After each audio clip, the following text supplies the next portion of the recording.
our you can always contact our producer, and we'll be able to get them to you. Hopefully we should be able to put these things together as a book probably for you pretty soon down the road, and that is, I believe, is going to help you, because the things that we talk about are very, very practical. Not only have they helped other people, they have helped me. It has made me much healthier. I tell people that I'm healthier now than I was 9 years ago, and I know what I'm talking about. I can do things that I couldn't do 9 years ago. For instance, I was rounded with my residents on this week, and we had to see a patient in the basement, and we had to go to the 6th floor. By the time that we got to the 6th floor, my resident, who is like, let's say 10 years older, 10 years would be the minimum. 10 to 15 years older than me. I wasn't sure whether I was going to run a cold blue on him or not, because of how much he was breathing, right? And he was shocked that I wasn't sweating. I was not even sweating from the basement to the 6th floor, and we were coming at a very rapid pace, because that is the essence of what we call the HIIT, right?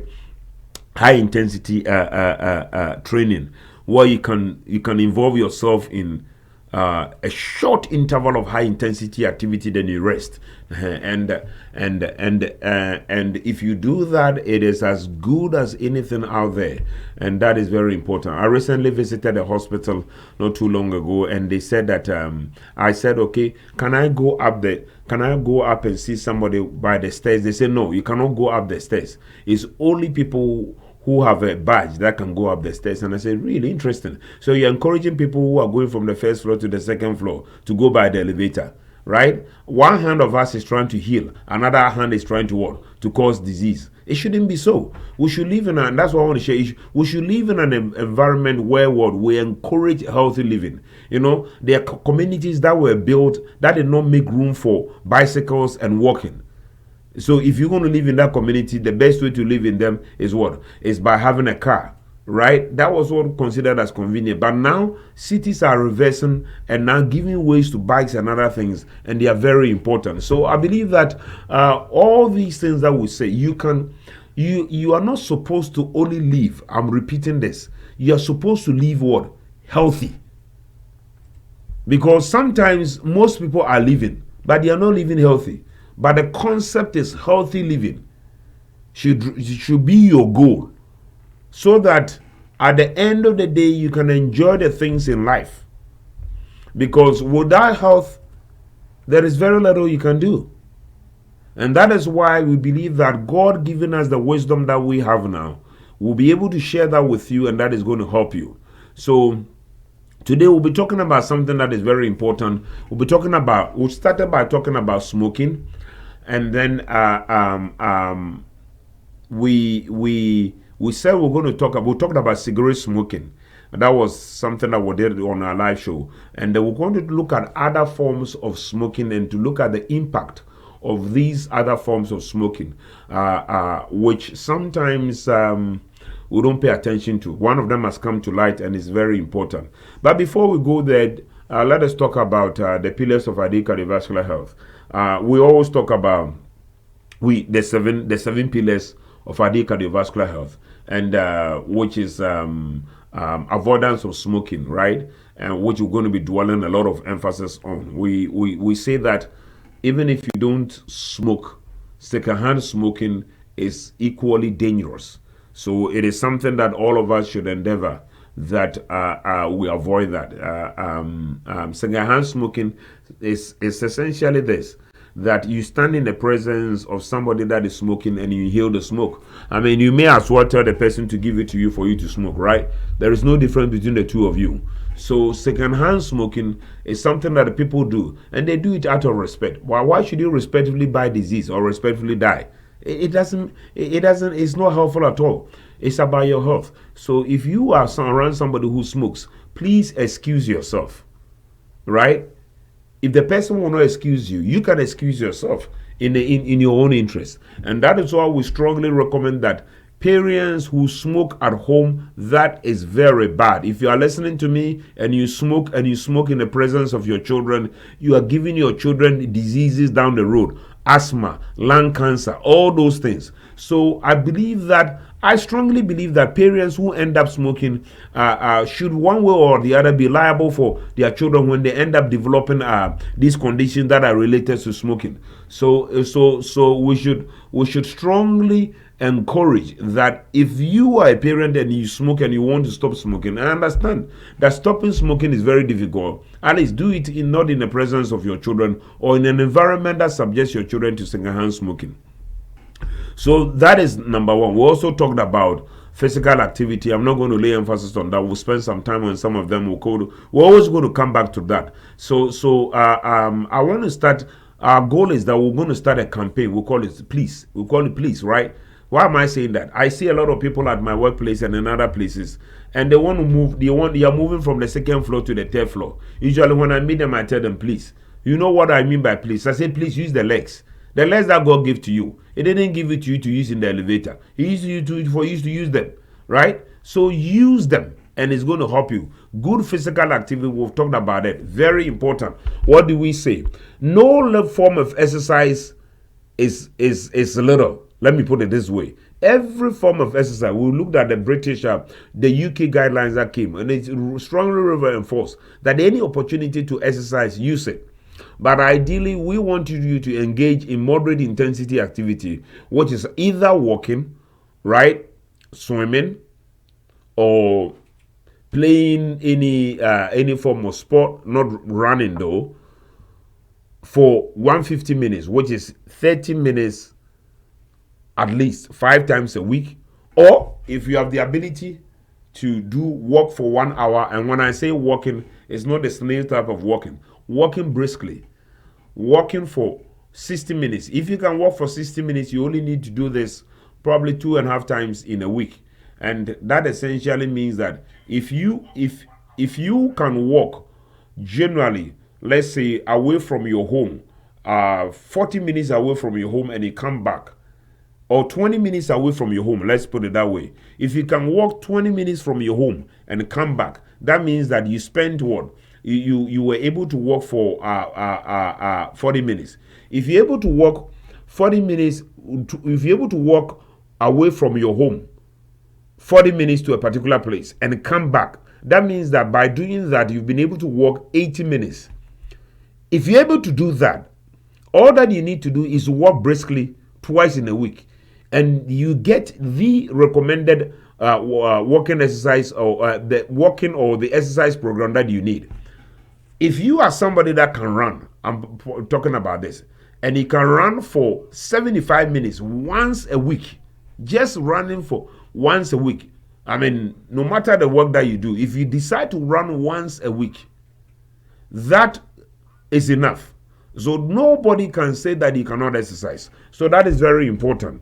And then if you cannot even do any of these things, yet you be able to climb up a stairs at a very fast speed, right? And then stop and do that 2 or 3 times at your workplace. If you're healthy enough to do that, that is also good, because that is a form of exercise that is considered, that is comparable. We'll call it a HIIT. That is comparable to running. And that is why if you are in a place where you work at your workplace that is a 5 or 6 story building, take the opportunity to go up the stairs. If you do that, that is a very, very, very good way of ensuring that you are meeting the requirements of physical activity. Then the third thing that we're talking about is dietary patterns. We've discussed that a lot. We're going to come back to that. Next week, we're going to talk about lipids, that is cholesterol. And not fast, but we're going to be laying emphasis on cholesterol again. There's a New England Journal article that came in, and we're going to discuss that with you and look at the new information out there which you need to be able to incorporate to help you. It is important to understand that certain conditions predispose us in terms of having heart attacks and other things, and we're going to be dwelling on that and why it is important that if you have those conditions, you need to ensure that your cholesterol is at a very good level. So that is another thing. So we'll talk about the blood sugar. Blood sugar, the ideal goal is that your fasting blood sugar should be less than 100. Let me tell you this. Blood sugars are related. I'm going to repeat this over and over and over. It is related to eating polished cereals. And polished cereals are the white rice, the white rice, the white flour. Even if the cookie is now brown, if it was made with white flour, it is white flour, right? It's like jollof. The color of the jollof is what? It looks yellow, but it is still white, right? That is not brown rice.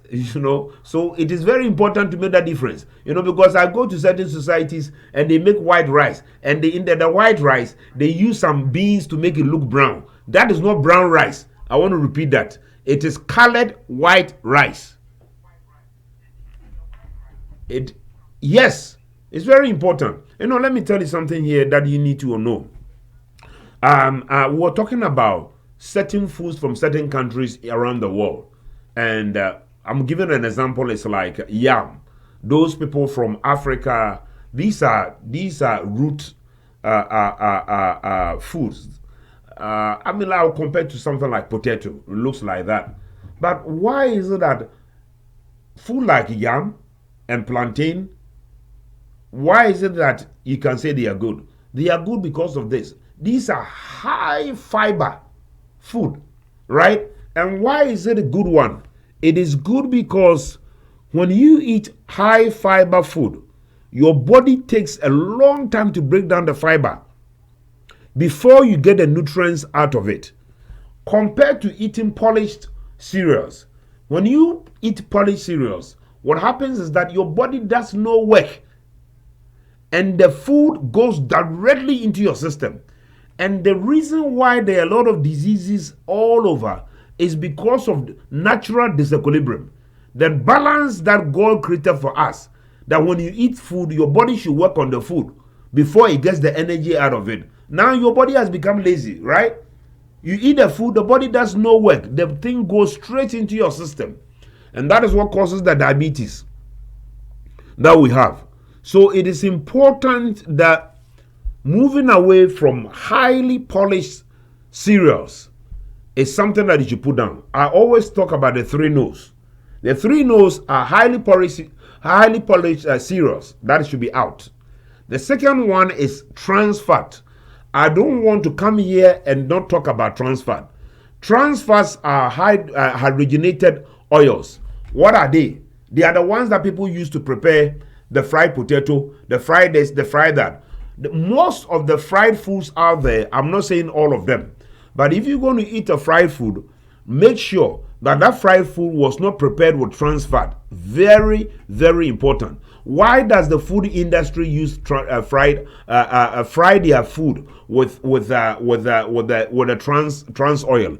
It is because it helps preserve the food for a longer time. So it is in the interest of the food, the people who prepare food, to be able to use the trans fat.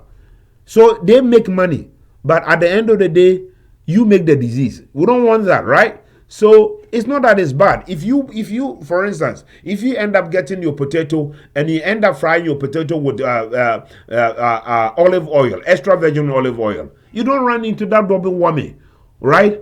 Of eating a carbohydrate that has been prepared with trans fat.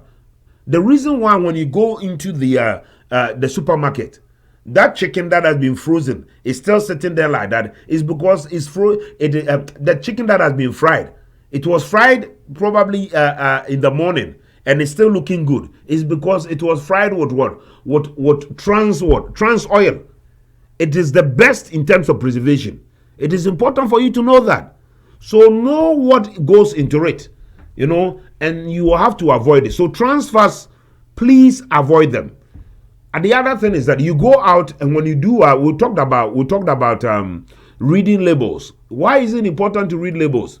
You go out there and you buy a form of oil, or you buy margarine, or you buy butter. Make sure that butter doesn't contain what? Trans fat. Very, very important. So the worst form of fat is the trans fat. You shouldn't go near it. And if you can also, the second thing that you need to also pay attention to is saturated fats. That is the second thing that if you can cut down your trans fats, I wouldn't say cut down, avoid. There are certain things we say avoid them. One of them is trans fat, okay? Then the second thing that you can do is to reduce your saturated fats. And the saturated fats are the animal fats, right? The cheese, in this country, there's a cheesecake, cheese soup. Name something that hasn't got a cheese food. There's cheese in everything. Even bread, they can put, they want to put cheese in everything. So cut that one down, right? I always tell people, the easiest way to look at oil, a fat, and see whether it is good or not is when you put it down, see how quickly it condenses, right? If you condense fat, if it condenses very quickly, it's going to condense the same way in the blood vessel. That is why I am not saying it. This is not coming from Dr. Opoku. It is coming from the American Heart Association. That is why palm oil, right? Too much palm oil, they say is going to make you see better. If your heart stops, there will be no blood to the eye.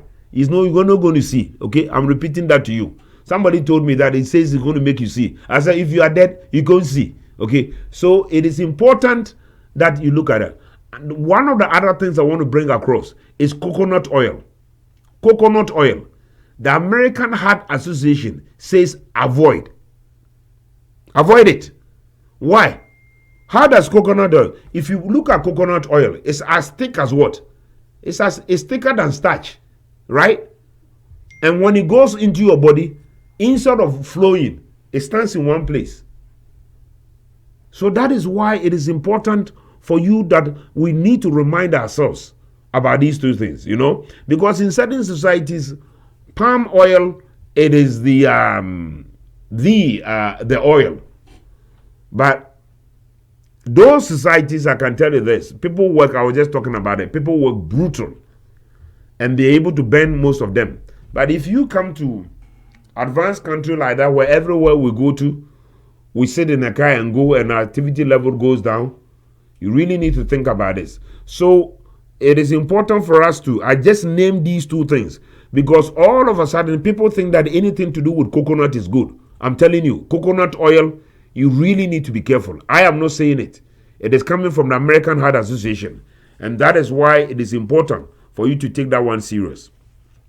And next week, we'll be talking about cholesterol. So tell your friend, tell other people to join us concerning that. So let us go to the last one, which is the last two, which is ensuring that your blood pressure is less than 130/80. That is very important. And the other thing that you also need to do is about waste management. I tell the men, there is no need for a man to be pregnant, right? So why do you carry the pot belly? Please deliver that child. Exercise, get that pot belly out quickly because it's not going to help you. Because it is expected that your waist circumference as a man should not be more than 40 inches. I'm repeating this. So measure yourself. Work on it. I'm working on mine every day. This is not an easy exercise, but we all need to endeavor to keep that word under control, right? Your BMI, you may not be able to achieve a BMI of 25, but at least achieve a BMI. What is BMI? Body mass index. It is your weight in kilograms divided by your height in your height in meters. So it means that the shorter you are, the more lean you should be. But it doesn't give you the advantage that the taller you are, the bigger you are. Don't reverse that equation that way. It's very, very important that we keep it that way. You may not be able to achieve it, but you don't want to go over 30, right? It is important. But the simplest thing I tell, because most of us, you may not be able to do that calculation by yourself, but you can take a tape and measure the the area around your belly button, the umbilicus. And ideally for men, we want it to be less than 40. So these are the things that we need to talk about. So I talked about the 3 no's, right? The 3 no's when it comes to food. I did 2. I need to go back to it. Number 1, I said try to reduce your polished cereals. Number 2, avoid trans fat. Number 3 is high fructose corn syrup. High fructose. It is found in a lot of drinks, right? And let me tell you this, not only drinks, a lot of cookies contains high fructose corn syrup. So it is very important that when you are going to eat that cookie, you look at it, and if it contains a high fructose corn syrup, think about it. If you want to do it once a week. That's what I try to do. But do everything in your power that if you can avoid these three things that I talked about in terms of dietary patterns, that is going to help you. We want to come back and talk about other forms of smoking. And I want to encourage you that please, if you have any questions, call the number. We are live here and we'll be ready to do our best to answer your questions. Today, the topic is about other forms of smoking, and it is important. If you've got a young person at home, you can tell them to download the Zoe Light Radio app and to be able to listen to us. This program is particularly good for young people, so we'll strongly encourage you that call them and ask them to listen to this program for the next session that we're going to have. This is Dr. Isaac Opoku Asare. This is Healthy Heart. We'll go for a short commercial break and come back.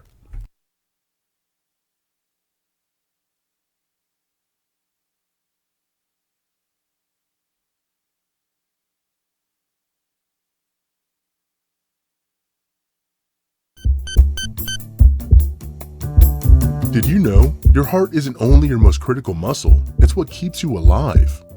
Your heart is about the size of a fist. It beats about 100,000 times each day and generally slows down as you age. I'm sure that you already know that depression, excessive sitting, smoking, lack of exercise, and a host of other things will generally increase the risk of a heart attack. My name is Dr. Isaac Opoku Asare. I am an interventional cardiologist. Make a date with me on Tuesdays and Saturdays at 6 p.m. on Zoe Light Radio as we discuss how to keep your heart healthy. Call or send me your questions at 301-221-5727 during the show, and I'm ready to answer them. Healthy Heart is proudly brought to you by Cardiovascular Solutions, a non-profit organization.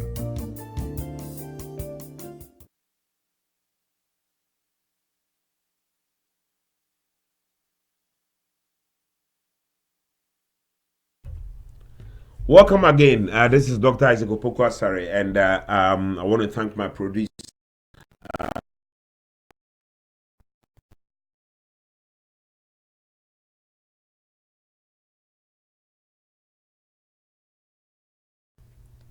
It became a hype, and then I wouldn't say hype, that's not the right terminology. It became something that young people wanted to do, and that is e-cigarette, which people call vaping.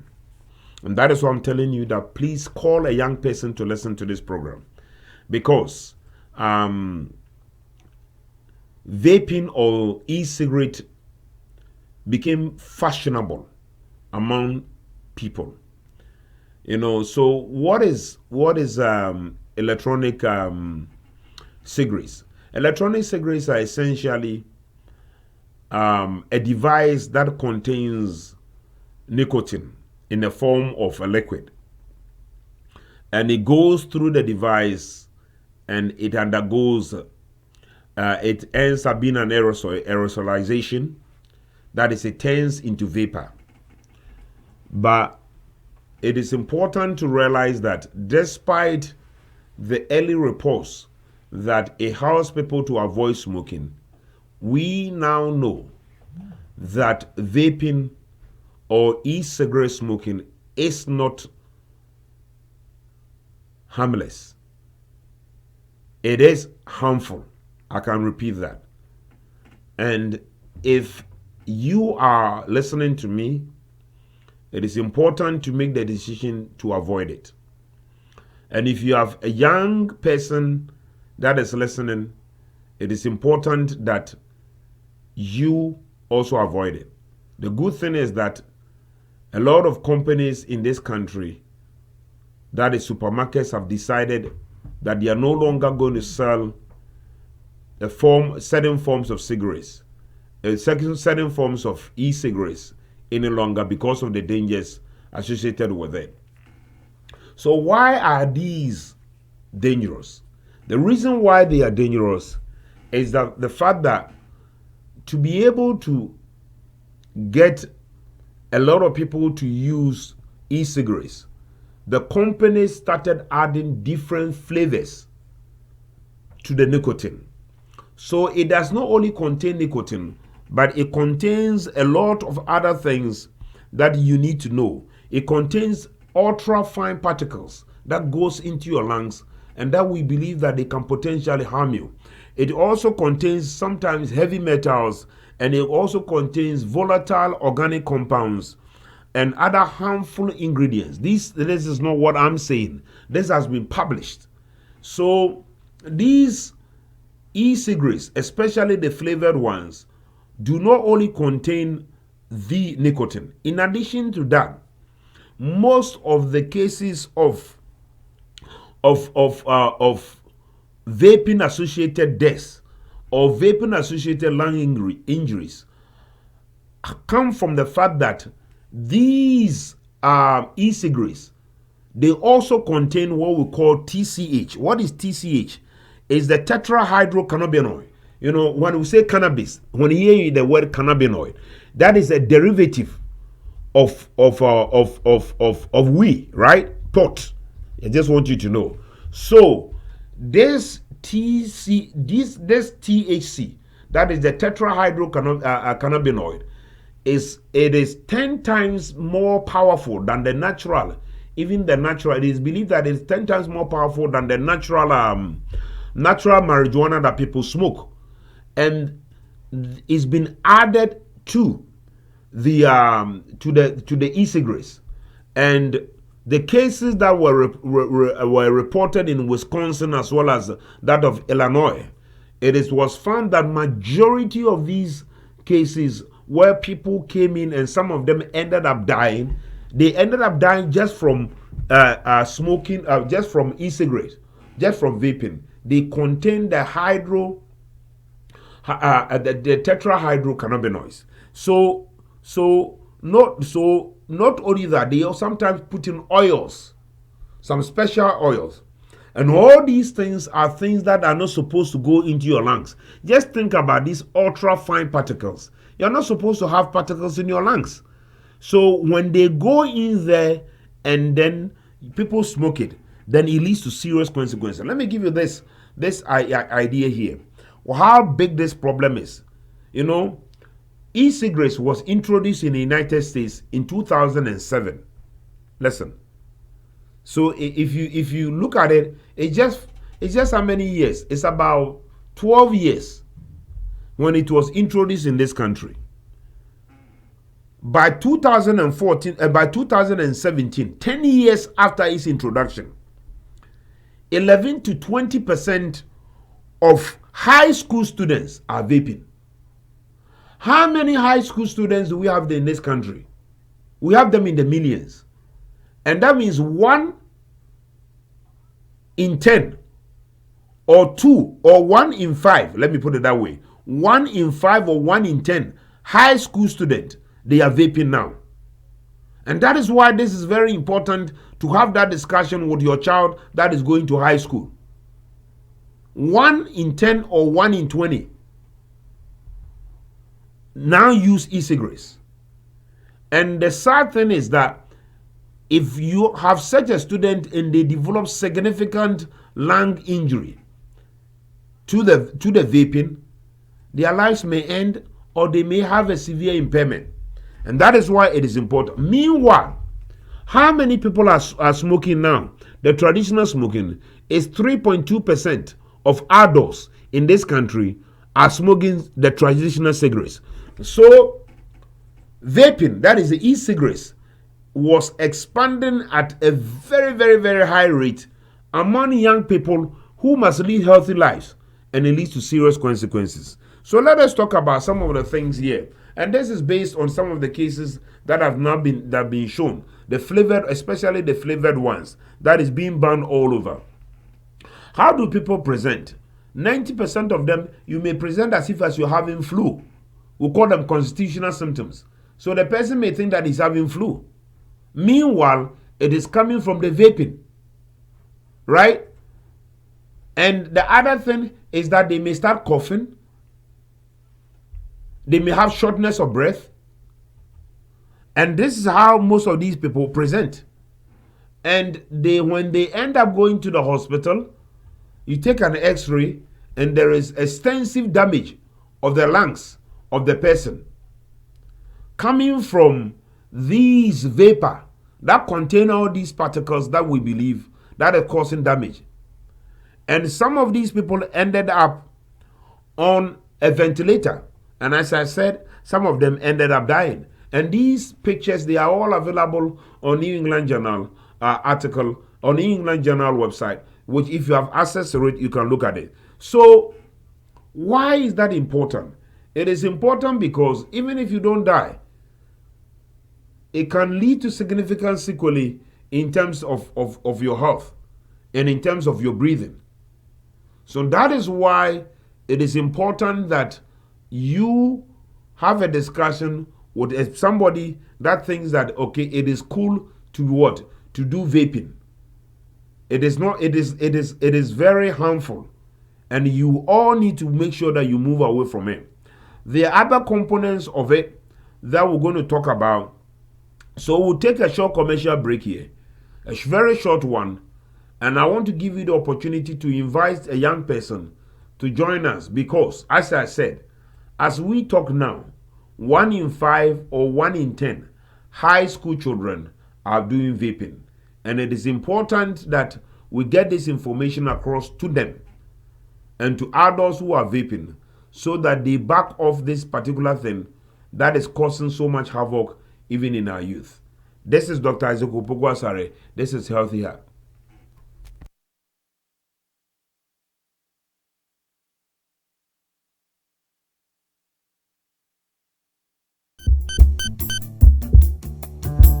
Did you know your heart isn't only your most critical muscle, it's what keeps you alive?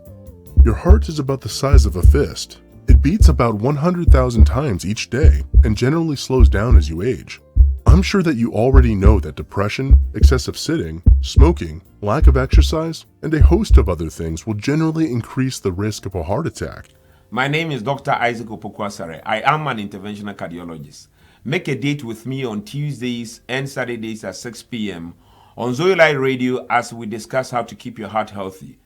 Call or send me your questions at 301-221-5727 during the show, and I'm ready to answer them. Healthy Heart is proudly brought to you by Cardiovascular Solutions, a non-profit organization.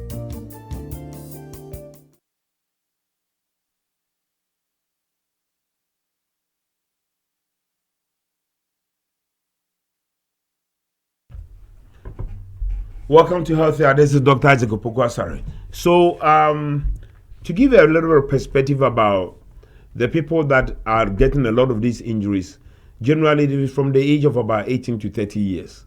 These are the people that are doing a lot of the vaping. There is some myth out there that I want to sort of debunk. You know, there is this, it's been published though, let me put it, I wouldn't call it myth, that the idea that when you do vaping, it's going to help you to stop cigarette smoking. Fine, but it's one trouble for another trouble. So why do it? It's not harmless.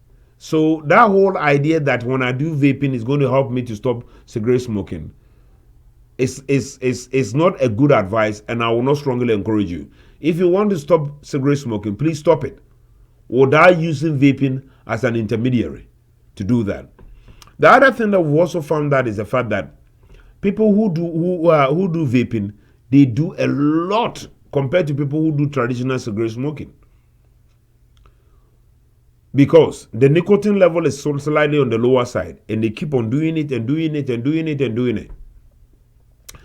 The third thing that which I've also talked about is the fact that you never know what you are getting in your vaping. It would have been good if you knew all the things that is in it, because now there are several flavors out there, and these flavors come with things that are inorganic, that is, they are not supposed to be in your body, and they can cause damage. So we can go on, and next time we're going to show you some pictures of the extensive damages that vaping can do to the lungs. It is a little bit early as at this stage to talk about the impact of vaping on the heart. We know the impact of cigarette smoking on the heart.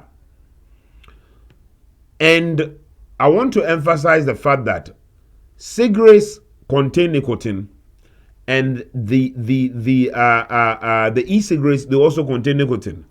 But I think we are waiting for long-term data to see what they're going to do.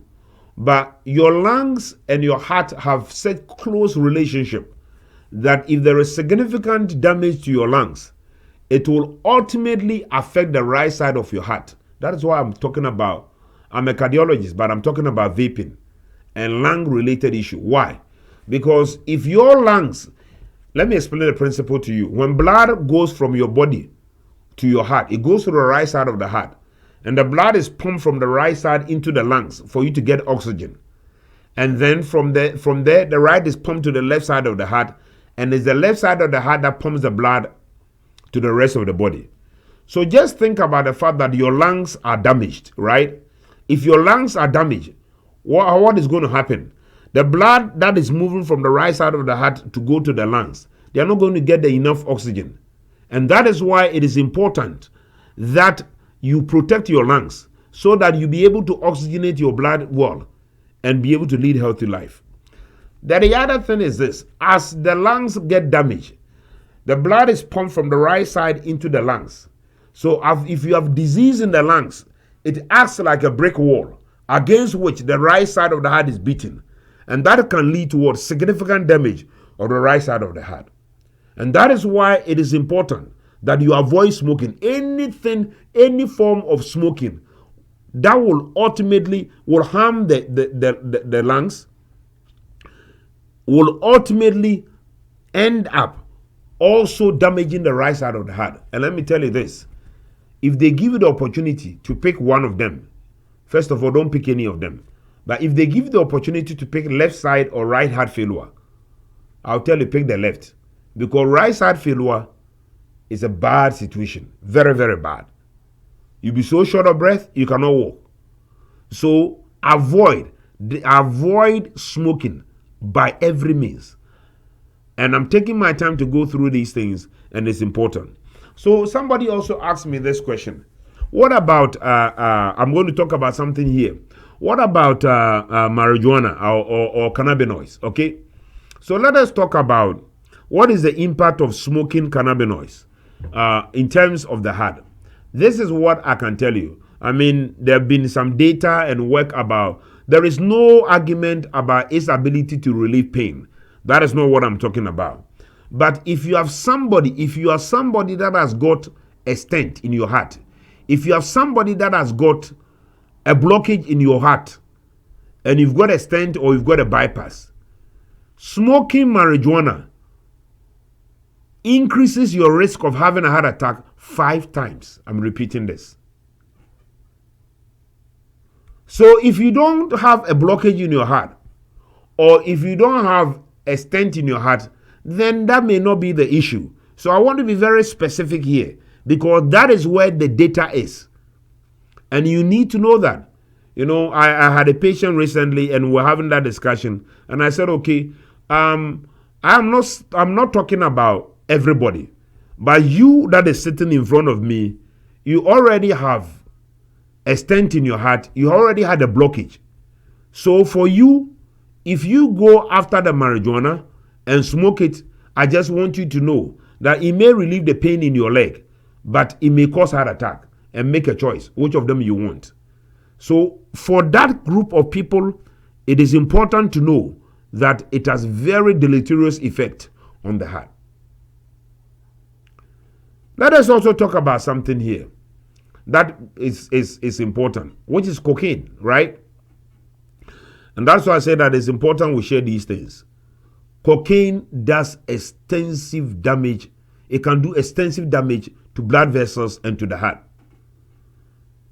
Use of cocaine rapidly causes a progress, or rapidly or increases or accelerates the damage to the blood vessels that goes to the heart. The other thing, probably the commonest thing cocaine also does is also it can cause the blood vessels to severely constrict. And that can give you a massive heart attack. We've seen a lot of patients that end up having cocaine, and after having cocaine, they develop chest pain. And the chest pain can be due to the fact that the cocaine led you to have a heart attack.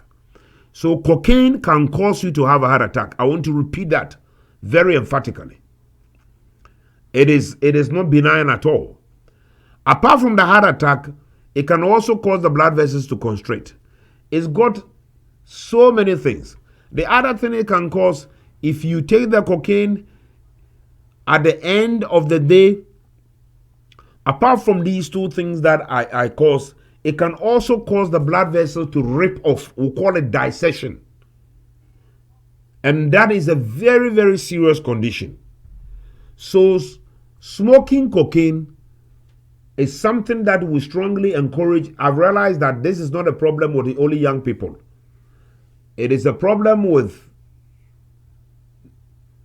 a lot of people. I've seen an 85-year-old smoke cocaine. He had cocaine. Right? And that person will tell you that I did a cocaine a year ago. He had the cocaine in his urine. And I told the person, this is the longest acting cocaine. It's a depot preparation. You take it once a year and it's still in your blood.